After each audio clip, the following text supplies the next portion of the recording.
Bridgette Thompson reporting live from King Street in Boston, Massachusetts, here on a chilly evening of March 5th, 1770. What started tonight as a snowball fight between American colonists and a British sentry erupted in a standoff between the heavily armed English army and an angry mob. Shots were fired, leaving 5 colonists dead and 6 wounded. Joining me now is a man who was in the crowd. What happened tonight? Oh, hey Bridge, Farmer Ted here. I got this accent by hanging out in Boston. I got to tell you, it was crazy in there.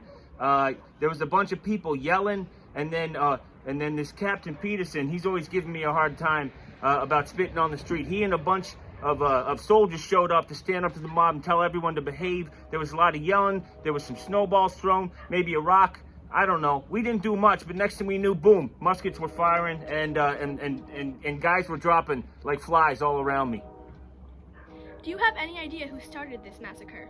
You know, I don't really know what happened. It was mass confusion. There was a lot of shouting. All I know is they had a lot of guns and we didn't. You know, and these guys have been grinding our gears for a long time here, and I got to tell you, you know, tensions are high, you know, I mean, on both sides. They're sick of us, we're sick of them, and, you know, we decided to give it to them, and then they shot at us. I have been told that these 8 British soldiers will be taken into custody, and there will be a trial. What is your reaction on that? Well, I got to tell you, we're real steamed here, real steamed. I don't want to be personal or emotional, but I hope they nail their tea-drinking, scone-eating butts to the wall. Now joining me tonight is a British Loyalist who was also on the scene, Charles Hickaminton. Hello, Bridget.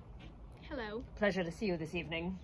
You must excuse me, I'm a bit perturbed and askew.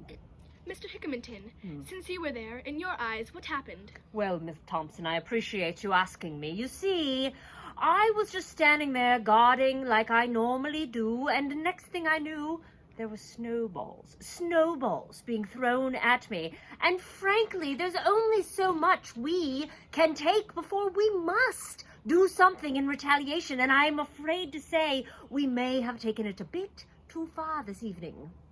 Can it, Hickaminton, you're a clown! Do you see what we have to deal with? Do you hear the insults and the perjury to our respectability? I tell you, these rabble-rousers have been at it for months, and we do, between you and I, worry a bit about what is going to happen in the future. We're gonna revolt! Give us about 6 years! Do you hear this? 6 Did I years. hear the word revolt?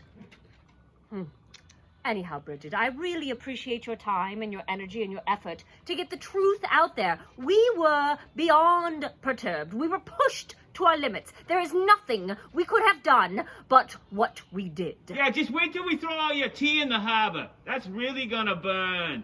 So, Mr. Hickaminton, what do you expect from the trial that is going to occur? I expect the formal rules of the British law will prevail because, if nothing else, the law will lead the way.